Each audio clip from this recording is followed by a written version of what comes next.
Halo, assalamualaikum Mas Bro. Ketemu lagi dengan saya. Baik, pada kesempatan kali ini kita akan mencoba ya Mas Bro untuk membuat PSB atau istilahnya bakteri fotosintetik. Nah, bakteri fotosintetik ini berfungsi sebagai yang pertama sebagai nutrisi ya. Kemudian yang kedua adalah mempermudah penyerapan nutrisi ya. Kemudian berfungsi ganda sebagai fungisida ya Mas Bro.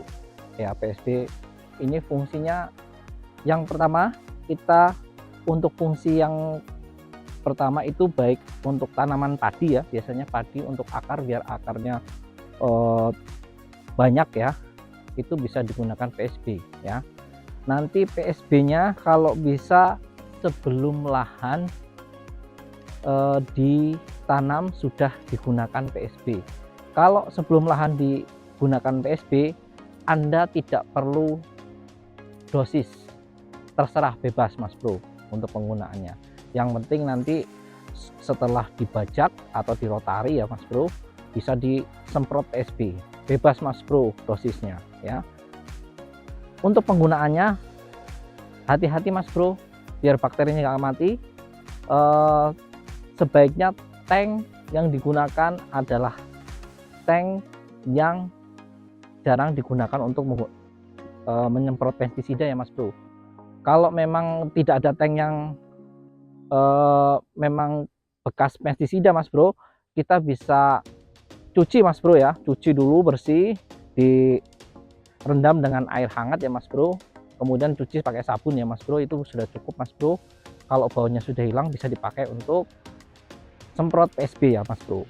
Nah, untuk penyemprotan pasca tanam Mas Bro harus diperhatikan untuk penyemprotannya. Kalau tujuannya untuk pertumbuhan dari umur 15 hari ya Mas Bro, 15 hari, kemudian umur 25 hari, kemudian 35 hari. Kalau pengen lebih mantap lagi, seminggu sekali Mas Bro ya, seminggu sekali sampai umur 45 hari. Kemudian nanti setelah umur 35 hari masuk ke generatif Mas Bro, bisa digunakan semprot juga ya PSB nya untuk mengurangi dosis pupuk ya Mas Bro, pupuknya pupuk NPK dan pupuk urea. Jadi nggak perlu banyak-banyak dosisnya Mas Bro. Kalau pengen ngirit lagi ya Mas Bro, Anda menggunakan PSB sebaiknya Mas Bro dengan rentang yang sangat pendek ya Mas Bro, seminggu sekali atau enggak 10 hari sekali.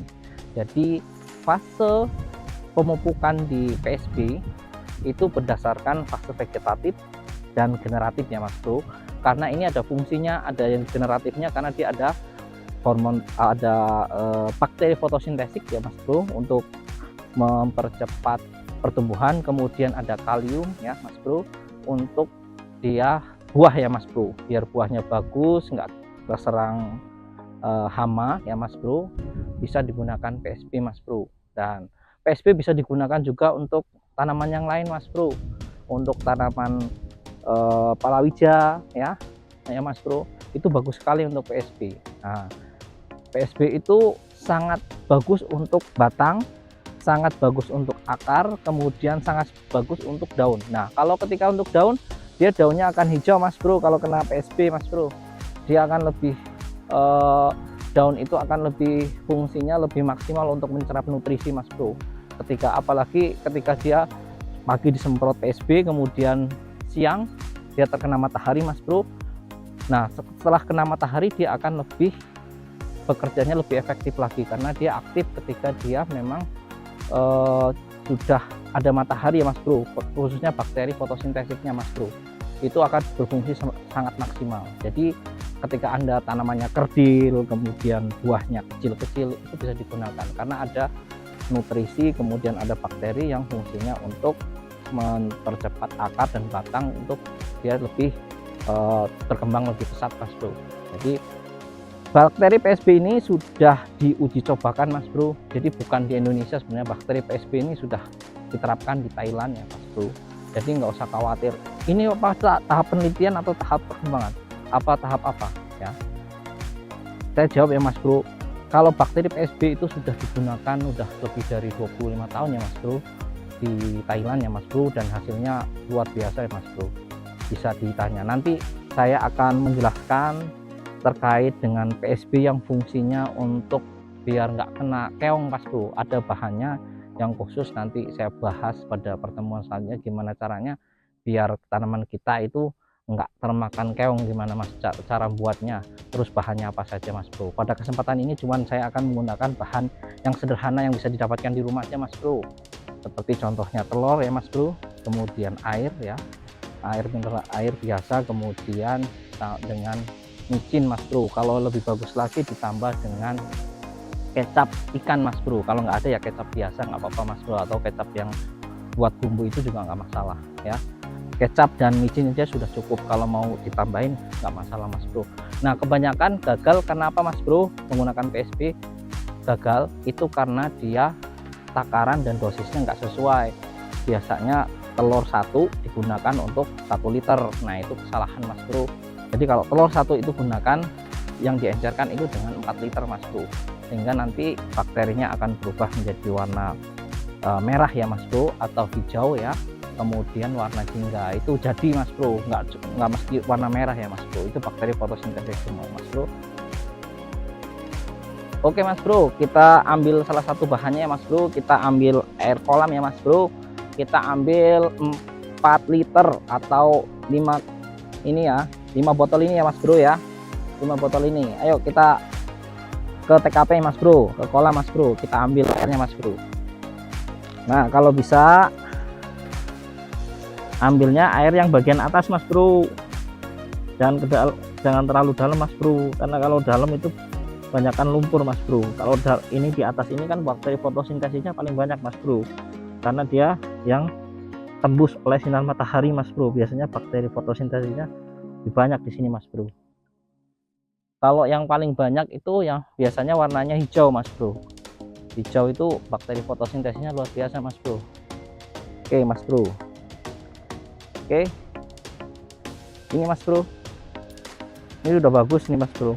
Ini tandanya dia keruh, ini banyak bakterinya Mas Bro, nggak bening, nggak keruh ya Mas Bro, berarti nggak ada pestisidanya ya Mas Bro. Ini bakteri fotosintesis Mas Bro. Kalau saya sarankan yang warnanya agak hijau Mas Bro ya. Kebetulan ini habis hujan Mas Bro, jadi keruh ya Mas Bro, nggak apa-apa Mas Bro. Tapi ini bakteri fotosintesisnya cukup banyak, ini keruh Mas Bro, itu menandakan bahwa dia ada bakterinya Mas Bro. Oke Mas Bro, nanti kita rangsang lagi supaya dia warnanya lebih hijau atau merah Mas Bro. Bahan untuk pembuatan PSB ya Mas Bro, untuk tanaman ya, kemarin saya jelaskan dengan menggunakan air sumur ya Mas Bro, bukan air pump ya Mas Bro. Kalau air pump bakterinya mati Mas Bro, nggak efektif. Kemudian bahannya ya Mas Bro, nah ini bahannya ada telur ya Mas Bro. Nah ini telur Mas Bro, telur paling bagus telur bebek Mas Bro, karena kandungan proteinnya paling tinggi ya Mas Bro. Ini kebetulan saya adanya telur ras ya Mas Bro, nggak apa-apa Mas Bro. Kemudian micin Mas Bro ya, micin ini sebagai nutrisi ya, nutrisi mikronya Mas Bro.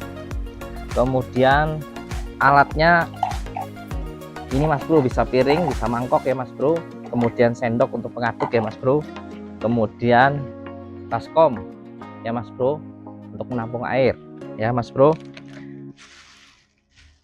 Kemudian bahan yang satu lagi Mas Bro, saya masih lupa Mas Bro. Nah ini, tapi nggak apa-apa Mas Bro, kalau Mas Bro nggak punya kecap, bisa pakai telur sama micin Mas Bro. Tapi kalau menurut anjuran yang paling bagus ya, kalau yang di Thailand itu dia pakai kecap Mas Bro.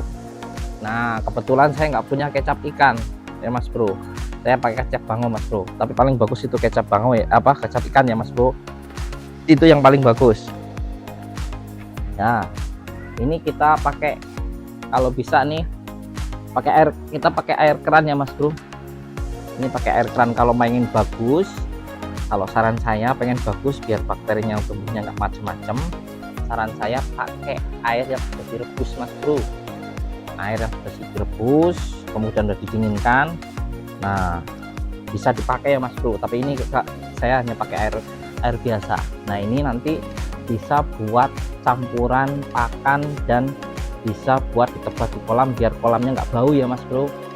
Kemudian bisa juga nanti dicampur di air minum.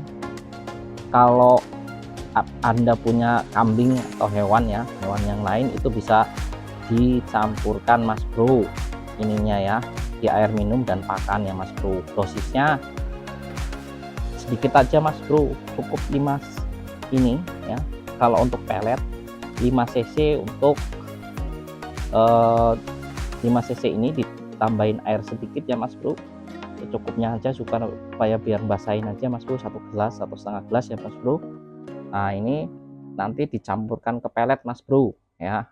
Nanti peletnya didiamkan, kalau sudah dicampur ke pelet sudah diaduk, nanti peletnya didiamkan selama 5-15 menit, kemudian ditebarkan ke kolam Mas Bro. Itu cepat gede ikannya Mas Bro. Dan ini bisa dicampurkan juga di ternak ya Mas Bro, baik kambing, sapi ya, biar dia mempermudah pencernaan. Nah ini saya mau terangkan Mas Bro, bakteri ini fungsinya sebagai pengurai ya, membantu penguraian. Biasanya kalau di lele, di ternak itu biasanya penyerapannya hanya 50-70% Mas Bro, yang lain nggak bisa diserap karena terlalu keras. Nah dengan bakteri ini bisa terserap ya 75-100%, 98% Mas Bro, 95 ya, ada yang bilang sih 98 ya. Kalau 95% nutrisinya jadi hemat ya Mas Bro. Kalau punya ikan, punya ini ya, punya ternak, ini bisa dipakai ya Mas Bro nanti. Nah lanjut ya Mas Bro. Nah ini sudah dicampurkan tadi ya, micin, kemudian telur dan kecap ya Mas Bro. Kalau paling bagus kecapnya kecap ikan ya Mas Bro. Kemudian telurnya kebetulan saya punyanya telur ras ya Mas Bro, tapi nggak masalah. Tapi kalau yang paling bagus telurnya itu telur bebeknya, protein dan kaliumnya paling tinggi ya Mas Bro. Oke kita aduk ya Mas Bro. Nah ini udah nyampur ya, telurnya udah dimasukkan, kemudian micinnya udah dimasukkan, kemudian kecapnya sudah dimasukkan ya. Kecapnya 1 sendok, micinnya secukupnya saja, kemudian telurnya 1 ya Mas Bro. Dan ingat Mas Bro, dosisnya jangan lupa. Nah ini yang sering lupa ya, sering gagal biasanya karena 1 telur buat 700 ml yang seperti ini Mas Bro. Nah ini biasanya gagal karena apa? Terlalu pekat nutrisinya sehingga bakterinya nggak bisa berkembang ya. Usahakan 1 telur dibuat untuk diencerkan ke air itu 4 liter ya Mas Bro. Oke kita lanjut Mas Bro, kita aduk ya. Ini telur, kemudian micinnya udah masuk ya, kemudian kecapnya udah masuk, kita aduk ya Mas Bro. Ini sampai benar-benar homogen ya Mas Bro. Ini benar-benar homogen ya, sudah tercampur ya antara kecap, kemudian micinnya udah terlarut, kemudian telurnya sudah tercampur semua. Baru kita masukkan ya Mas Bro. Nah ini terlalu pekat ya Mas Bro, saya kurang, bukan terlalu pekat, terlalu penuh ya Mas Bro, biar ada udaranya Mas Bro. Nah kita 5% buat udaranya Mas Bro. Nah segini udah cukup lah Mas Bro. Nah ini kita langsung masukkan, dosisnya 1 sendok setengah ya Mas Bro.